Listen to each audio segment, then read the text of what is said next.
शुरुआत है, और शुरुआत अच्छी होगी तो अंत तो स्वयं में बहुत अच्छा होगा, क्योंकि स्टेप बाय स्टेप आप चलेंगे तो आपकी हर चीज बहुत अच्छी होगी। तो ये एक शुरुआत में करियर काउंसलिंग टीचर्स के द्वारा एक बहुत छोटी मोटी जनरल नॉलेज आपको दी जाएगी कि अगर आप साइंस स्ट्रीम के हैं तो आप किधर अपना लक्ष्य बनाएं, अगर आप आर्ट्स स्ट्रीम्स के हैं तो आप अपने लक्ष्य को किस टाइप से डिजाइन करें, अगर आपने कॉमर्स ली है, अगर आपने कंप्यूटर्स लिया है तो आप अपने लक्ष्य को कैसे डिजाइन करें, क्योंकि अभी आप बिल्कुल अपने 12th क्लास के स्टैंडर्ड के शुरुआत में हैं। अभी से गोल आपका डिसाइड होगा तो उसको अचीव करना बहुत आसान होगा। अगर मैं ये करियर काउंसलिंग आपके फेयरवेल पार्टी वाले दिन या उससे कुछ दिन पहले रखोगे तो आपके लिए उतना बेनिफिशियल नहीं रहेगा। समय समय पे आपको बहुत सारे विद्वान लोगों के द्वारा करियर काउंसलिंग कराई जाएगी, तो आप आज की प्रारंभिक करियर काउंसलिंग से ये सीखेंगे कि आप अपने अंदर कौन से क्वेश्चंस ढूंढ के लाएंगे, आपके क्या प्रश्न बनेंगे, तो आप उन प्रश्नों को ढूंढिएगा। और इसी श्रृंखला में देखिए करियर के लिए क्या जरूरी है, स्किल डेवलपमेंट। आप अपना एजुकेशनल डेवलपमेंट स्कूल में करते हैं, स्किल डेवलपमेंट के लिए आपको बहुत सारी वोकेशनल ट्रेनिंग्स की आवश्यकता पड़ सकती है, तभी आप आजकल के टेक्नोलॉजिकल एरा में, युग में अपने आप को सरवाइव कर पाएंगे, है ना। तो जो स्कूल में मिलता है उसे तो हम प्राप्त करेंगे ही, जो स्कूल में नहीं सुविधाएं हैं उन्हें आप बाहर से भी ट्रेनिंग्स लेंगे और अपने करियर को चमकदार बेहतरीन बनाएंगे। इसी श्रृंखला में मैं सबसे पहले आमंत्रित करूंगी राहुल सर को। मैं ज्यादा समय बच्चों आज टीचर से नहीं बोलूंगी, कुछ इंपॉर्टेंट बातें बता करके नेक्स्ट टर्न में इसको हम पूरा फोकस करेंगे। फिर आर्ट की टीचर्स, होम साइंस की टीचर्स, ये क्रम एक चलता रहेगा। अगले मंथ भी इसका सेकंड टर्न चलेगा, ऐसे ही थर्ड टर्न चलेगा। राहुल सर आप आइए, कुछ अपनी आवश्यक बातों से बच्चों को। आप में से कितने बच्चे ये जानते हैं कि कैरियर और नौकरी में क्या अंतर है? आप में से कोई बच्चा जानता है? क्योंकि अभी देखिए बात हो रही है कैरियर की, बात होती है कैरियर, कैरियर एज मतलब क्या, भविष्य क्या किनारा। ठीक है, तो आप में से कितने बच्चे जानते हैं कैरियर का मतलब और नौकरी का मतलब, दोनों का अलग अलग मीनिंग है। आप में से कोई बच्चा जानता है? अब आप सुनिए, कैरियर का मतलब होता है कि आपने अभी से या फिर आपने कुछ सोच रखा था कि हम ये बनेंगे, डॉक्टर बनेंगे, तो मन में अब जुनून है कि डॉक्टर बनना है, तो डॉक्टर कैसे बने, इंजीनियर बनना है तो कैसे बने, पहले से जानकारी रखें कि 10+2 के बाद हम किस लाइन में जाएं कि हम इंजीनियर बन जाएं, 10+2 के बाद क्या बीएससी करें, एमएससी करें, तब हमें डॉक्टर बनना हो। ये होता है कि इसको पहले से जानना। और नौकरी का मतलब क्या, बनना चाहते थे डॉक्टर, डॉक्टर बनना चाहते थे, जब कुछ नहीं मिला तो क्या बने, टीचर बन गए ना। तो अंतर है दोनों में। कैरियर उसी का, भविष्य उज्जवल उसी का होता है जिसने पहले से अपनी इन चीजों को किसी से पूछा होगा, किसी से बताया होगा कि सर ये बताइए हमको इंजीनियर बनना है कि 10+2 यानी 12th के बाद हम क्या करें, हमें इंजीनियर बनना है, हम 10+2 यानी 12th के बाद हम क्या करें। तो उन्हीं चीजों को कुछ बताने के लिए देखिए मैंने जो बताया उसको ध्यान से सुनिए। आज के बाद कोई आपसे पूछता है कि कैरियर और नौकरी में अंतर क्या है, तो कहना कैरियर का मतलब है जो मैंने सोचा था, मैंने दृढ़ निश्चय किया था कि मैं टीचर बनूंगा। हालांकि कहीं ना कहीं से चूक है कि गवर्नमेंट का भी ठप्पा लगना बाकी है, अगर लगेगा तो ठीक है, नहीं लगेगा तो मैं संतुष्ट हूँ कि मुझे टीचर बनना था, मैं टीचर बना, मुझको अंदर से संतुष्टि है। लेकिन होता क्या है, किसी से कह दिया जाए मास्टर बनना था, टीचर बनना था उसको, और उसके ऊपर आपने ठोप रखा है कि आपको डॉक्टर बनना है, तो वो कुछ नहीं, वो असंतुष्ट होकर वो उसको कहते हैं नौकरी, वो असंतुष्ट की भावना उसमें। तो उसी के बीच में हम कुछ आपको बताना चाहते हैं।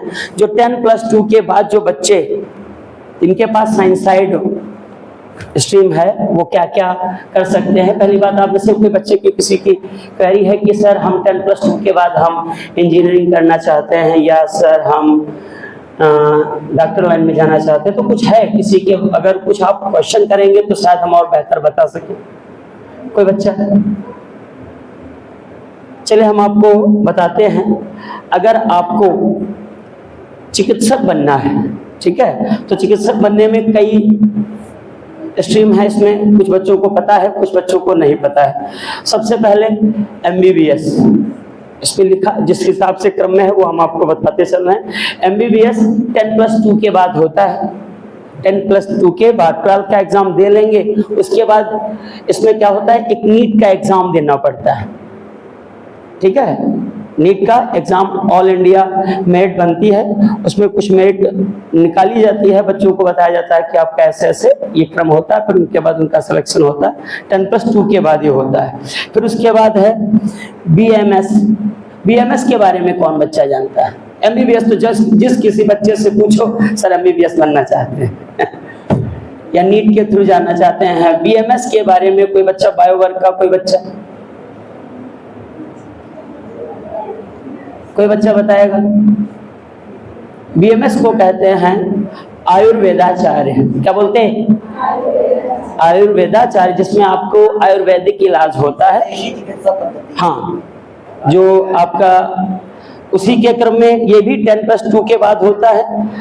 उसी के क्रम में अगर हम आपको आगे बताना चाहें तो BHMS का मतलब होता है होम्योपैथिक, इसके अंतर्गत इलाज होता है, ठीक है। होम्योपैथिक इलाज में क्या है, इसमें भी 10+2 के बाद, अच्छा इसमें आहार्यता जो होती है वो सब आपके जो इंटर में आपके पास फिजिक्स होनी चाहिए, केमिस्ट्री होनी चाहिए और आपके पास जूलॉजी होनी चाहिए, जीव विज्ञान। जूलॉजी तो अलग, जंतु विज्ञान और वनस्पति विज्ञान बदल जाता है, जीव विज्ञान होनी चाहिए, ठीक है।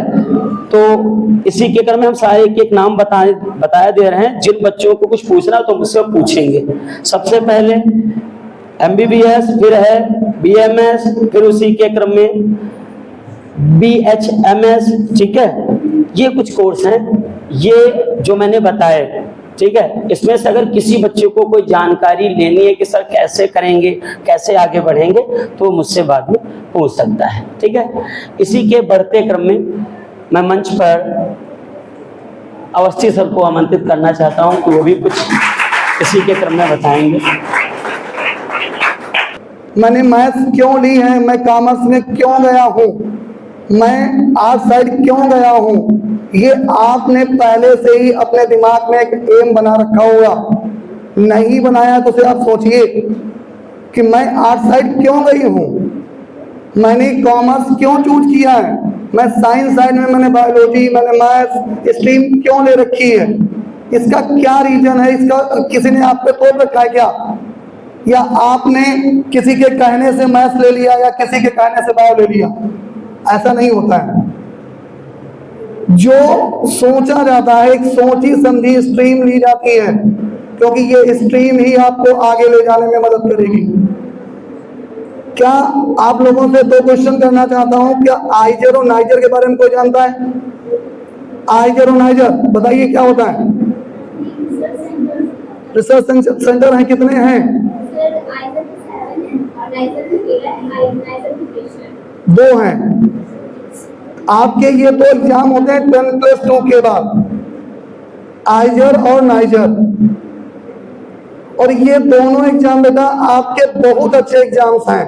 इसमें 4 सब्जेक्ट्स आते हैं, मैथ्स भी आती है, बायोलॉजी भी आती है, फिजिक्स भी आती है और केमिस्ट्री भी आती है।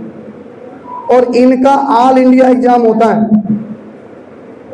और ये सबसे टफेस्ट एग्जामों में से नीट वगैरह, अगर यहाँ आपका सिलेक्शन हो जाता है, आपकी मेरिट बन जाती है, तो चाहे वो नीट हो, चाहे वो IIT का एग्जाम हो, वो आपको अपने में लेने की कोशिश करते हैं।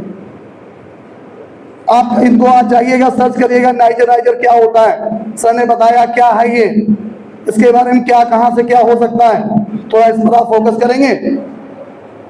लगभग सब जानते हैं। कोई नीट के लिए जाना चाह रहा है, कोई IIT के लिए जाना चाह रहा है, कोई JEE के लिए जाना चाह रहा है। कैसे?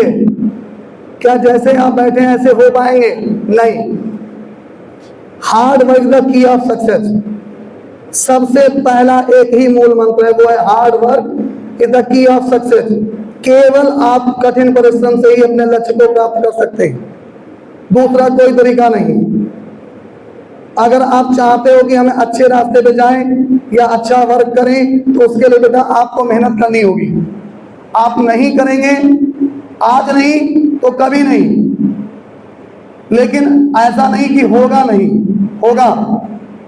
आज नहीं तो कभी तो होगा। अगर आप लगे रहोगे तो आप एक दिन सक्सेस पाओगे, और सक्सेस पाने के लिए केवल एक ही विकल्प है, संकल्प जो लेना, उसका कोई विकल्प नहीं होता। विकल्प, संकल्प जो होता है वो विकल्प रहित होना चाहिए। अगर आपने संकल्प का विकल्प बना लिया तो आप कभी संकल्प को प्राप्त नहीं कर पाएंगे, क्योंकि संकल्प जो होना चाहिए उसका विकल्प नहीं होता। जो आपने प्रॉमिस की हमें ये करना है तो वो करना है। अगर आपने ठान लिया कि हमें क्या करना है, आईएएस बनना है, पीसीएस बनना है, कहने में तो सब आसान हो जाता, बहुत आसानी से हम आईएएस बन जाएंगे, पीसीएस बन जाएंगे। 3 एग्जाम बेटा होते हैं, प्रीलिम्स होता है, मेंस होता है, इंटरव्यू होता है। कितना उसके बारे में आप जानते हो? बहुत कुछ होता है। लेकिन इसके लिए सबसे पहले लाइफ में एक बात हमारी याद रखना कि आप बड़ी ऊंचाइयों तक तभी पहुंच पाओगे जब छोटे से लक्ष्य आप अपने पैरों पर खड़े हो पाओगे, क्योंकि आपके पास समय बहुत ज्यादा नहीं होता है।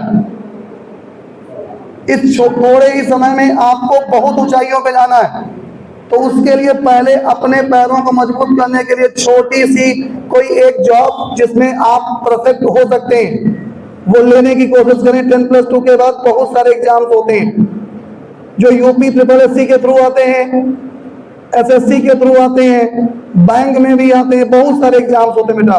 वन डे एग्जाम के नाम से जानते हैं, उसके लिए टेस्ट वगैरह करना पड़ता है, जानते ना? नहीं सुने हो? बहुत सारे एग्जाम, लेखपाल होता है, वन डे एग्जाम में ग्राम विकास अधिकारी आता है आपका, स्टेनोग्राफर आता है, बैंक में पीओ की वैकेंसी आती है, सर बहुत सारी वैकेंसीज हैं। आप ये वन डे एग्जाम्स हैं, इनको क्रैक करके बहुत अच्छी सी जॉब पा सकते हैं। उसके बाद जब आप अपने पैरों पर खड़े होंगे तो आप चाहे यूपीपीएससी में जाइएगा, चाहे आईएएस में जाइएगा, चाहे नीट, जो भी आप करोगे सब में आप सक्सेस होंगे। लेकिन सफलता शुरुआत आपको करनी है मेहनत से, और जिसके बिना आप कुछ नहीं कर सकते। समझ में आया? इसी 2 लाइनों के साथ हम आपसे विदा चाहेंगे। ये लाइनें हमारे पूर्व प्रधानमंत्री अटल बिहारी वाजपेयी जी की हैं। उन्होंने कहा था, एक ध्येय है, एक लक्ष्य है। एक ध्येय है, एक लक्ष्य है, जब तक लक्ष्य न पूरा होगा तब तक पग की गति न रुकेगी।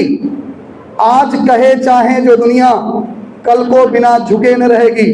इसीलिए जब तक आपको अपना लक्ष्य नहीं मिल जाता बेटा, तब तक आपको अपनी स्पीड कम नहीं करनी है। उत्तिष्ठ जागृत प्राप्त वरान्य बोधक। उठो, जागो और अपने लक्ष्य की तरफ आप चलते रहो जब तक आपको लक्ष्य मिल ना जाए। Thank you.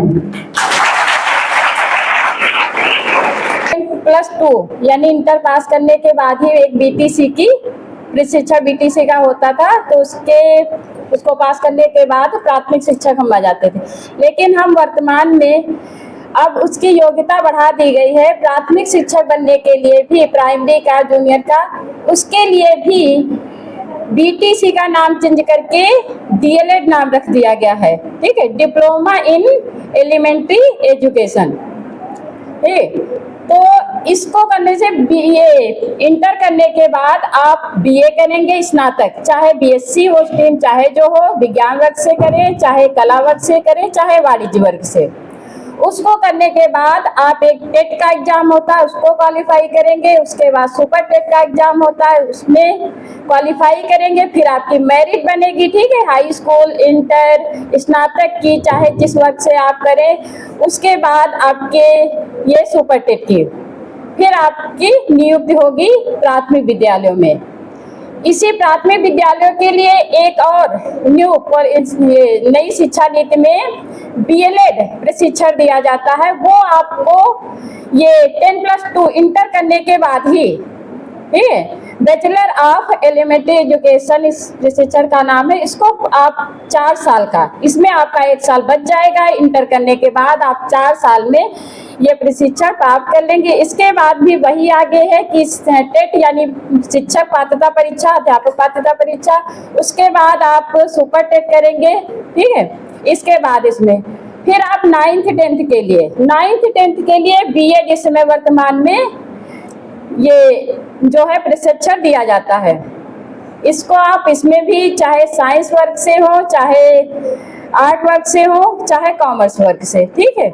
उसमें आप सब्जेक्ट के हिसाब से जिस सब्जेक्ट जिस स्ट्रीम से जिस वर्ग से होंगे, आप साइंस वर्ग के होंगे तो साइंस पढ़ाने के लिए बीएड प्रशिक्षण करने के बाद गवर्नमेंट के द्वारा, सरकार के द्वारा जगह निकाली जाती है, उसमें आपका चयन हो जाएगा, ठीक है। तो आप जिस सब्जेक्ट से होंगे उसमें, जैसे अगर आप हिंदी को आपको पढ़ाना है तो हिंदी आपने सब्जेक्ट लिया तो उसके लिए LT ग्रेड 9th 10th के लिए आपको इंटर में हिंदी के साथ संस्कृत अनिवार्य विषय लेना होगा, तब आप हिंदी पढ़ा सकते हैं। ऐसे सामाजिक विषय के लिए इतिहास, नागरिक शास्त्र, अर्थशास्त्र और भूगोल, इन 4 विषयों में से कोई 2 सब्जेक्ट लेंगे तब आप सामाजिक विषय के लिए फॉर्म भर सकते हैं बीएड प्रशिक्षण प्राप्त करने के बाद, ठीक है। इसके बाद आप उच्च शिक्षा में अगर जाना चाहते हैं तो नेट करेंगे, ठीक है। नेट के बाद जिस हिसाब से आपकी रैंक आएगी आप PhD करेंगे, फिर आप सहायक प्राचार्य के पद पर जा सकते हैं, आप फॉर्म डालने के योग्य हो जाएंगे। और नेट करने के बाद अगर आपकी हाई मेरिट होगी, ठीक है, तो आप GRF कर लेंगे, रिसर्च करेंगे, उसके थ्रू अगर PhD करेंगे तो आपको गवर्नमेंट स्कॉलरशिप भी प्रदान करेगी। उसके माध्यम से आप डिग्री कॉलेज में प्रोफेसर, जो सहायक असिस्टेंट प्रोफेसर होते हैं, उसके पद के लिए आप योग्य हो जाएंगे, ठीक है। Thank you. शिक्षा के 2 उद्देश्य हैं, एक आत्म विकास और जीवन में स्वावलंबन आना। स्वावलंबन के लिए कुछ करना, हम आत्मनिर्भरता, जीवन की आत्मनिर्भरता सबसे अमूल्य है। और आत्मनिर्भरता का मतलब केवल बड़ी नौकरी ही पाना नहीं है, ठीक है। अगर आपके अंदर प्रतिभा है IAS होना तो IAS भी हो जाओगे, बड़ा लक्ष्य अगर प्राप्त होना है तो भी प्राप्त होगा, मगर हर कोई आवश्यक नहीं है कि IAS ही हो जाए, IIT भी चला जाए, IIM में बन जाए। तो सरकार ने छोटे छोटे कामों में जीवन यापन के बहुत अन्य वो तरीके, शॉर्ट ट्रेनिंग होती है, छोटे छोटे आप हुनर आना चाहिए, स्किल डेवलपमेंट के भी बहुत प्रयास हमारी सरकार कर रही है स्वावलंबी भारत बनाने के लिए। तो अपना स्किल डेवलपमेंट की ओर अवेयर हो और हमेशा 3P याद रखें। एक P प्रिपरेशन है, अध्ययन, फिर दूसरा P है प्रैक्टिस, जो हमने प्रिपेयर किया उसकी प्रैक्टिस करें, एग्जामिनेशन पॉइंट से भी वो है। फिर तीसरा P प्रेजेंटेशन है, उसका प्रस्तुतिकरण हम किस रूप में करते हैं। मंच को सादर प्रणाम करते हुए आदरणीय प्रिंसिपल मैम को मैं बहुत आभार व्यक्त करूंगा, साथ में राजेश दीक्षित अंकल और जितने भी यहाँ पे शिक्षक बैठे हैं सभी को प्रणाम करते हुए कहूँगा, अब ज़्यादा क्या कहूँ, सब कुछ तो शिवत्व के बारे में आदरणीय राजेश अंकल बता ही चुके हैं। और जहाँ तक मुझे पता है कि अभी 2nd सत्र में एक प्रिंसिपल मैम का कार्यक्रम चलने वाला है कौशल विकास पे आधारित, तो आप लोग सुने और आदरणीय राजेश अंकल ने जो भी बात कही है उसे आत्मसात करें। मैं तो इतना ही कहूँगा, क्योंकि शिव अपने आप में एक बहुत बड़ी शक्ति है।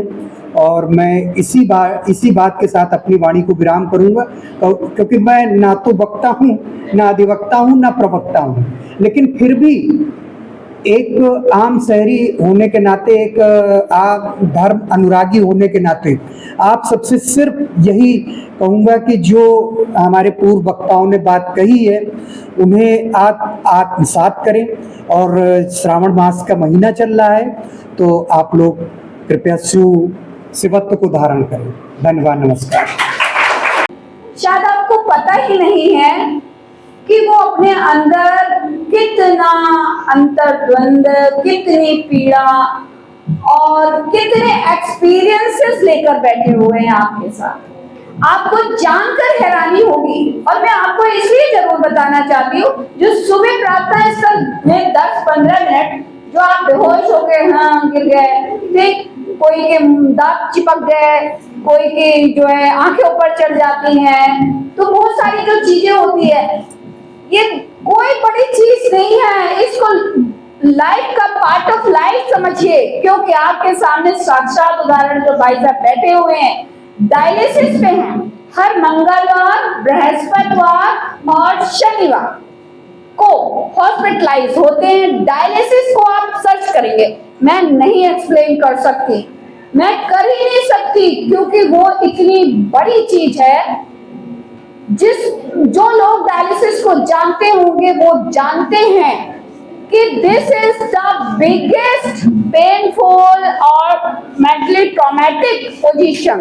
अगर किसी पेशेंट को ये प्रॉब्लम है तो शारीरिक और मानसिक रूप से अपने आप को असहाय समझता है, लेकिन अगर उदाहरण आपके जैसा हो तो है ही नहीं कोई प्रॉब्लम, तो कोई प्रॉब्लम ही नहीं है। समझ रहे हैं आप? क्या आपने इनको देखकर ये महसूस किया कि भाई साहब को इतनी प्रॉब्लम है, हफ्ते में 3 बार डायलिसिस होती है? समझ रहे हैं? तो कोई प्रॉब्लम एक्चुअली है ही नहीं जब तक आपने उसको अपने दिमाग में प्रॉब्लम नहीं बना के रखा हुआ है।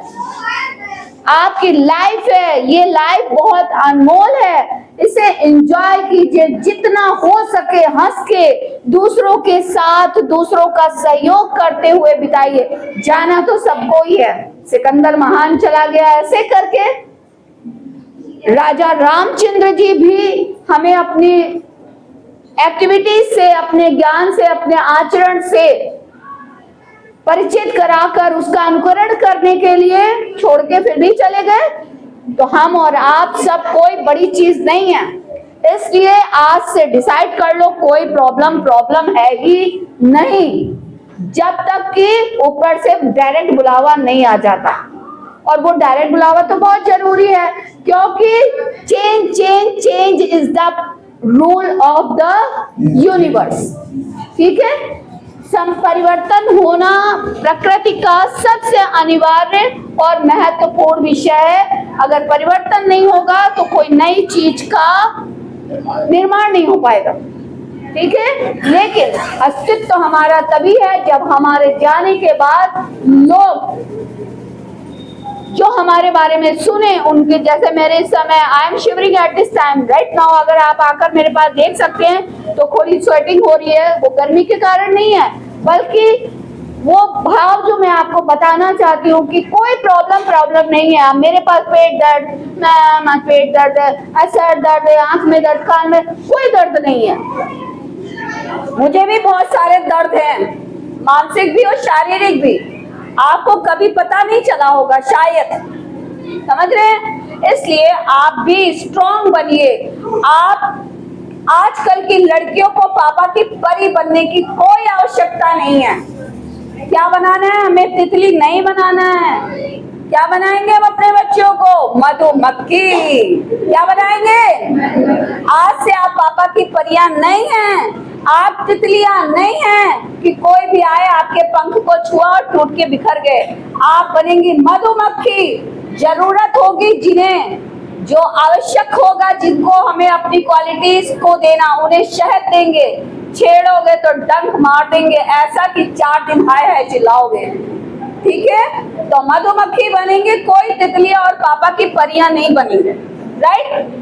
ये इसलिए बताया क्योंकि लाइफ बहुत स्ट्रगलिंग है, बहुत टफ है। Life is not a bed of roses, आपने जरूर कहीं ना कहीं पढ़ा होगा। That is actually proved in also in my life. और यहाँ बहुत सारे लोग बैठे हुए जो आपसे एज में बहुत ज्यादा हैं, उन सब ने यही एक्सपीरियंस किया है। कहीं भी बहुत प्यार भरा कुछ आपके लिए गुलाब के फूल बिछे हुए नहीं है। हो सकता है हम एक बहुत अच्छी पोजीशन में, हम बहुत अच्छी पोजीशन में पहुंचे और हमारे लिए कोई रेड कारपेट बिछा दे, लेकिन वो एक शॉर्ट टाइम होगा। उसके पीछे आपने बहुत मेहनत की होगी, आपने अपनी क्वालिटीज को बहुत दिखाया होगा, बहुत स्ट्रगलिंग लाइफ जी होगी, तब आपको रेड कारपेट और रोजेस फूल बिखेरे हुए मिलेंगे। फूल भी नहीं चाहता कि चाह नहीं मैं सुरबाला के गहनों में गुंथा जाऊं, चाह नहीं मैं वही है प्रेमी माला में बुध प्यारी को ललचाऊं। चाह नहीं मैं देवों के सिर पर ही हर डाला जाऊं, मुझे तोड़ लेना बनमाली, उस पथ पर तुम देना फेंक, देशभक्ति पर प्राण निछावर करने आए जहां वीर अनिल।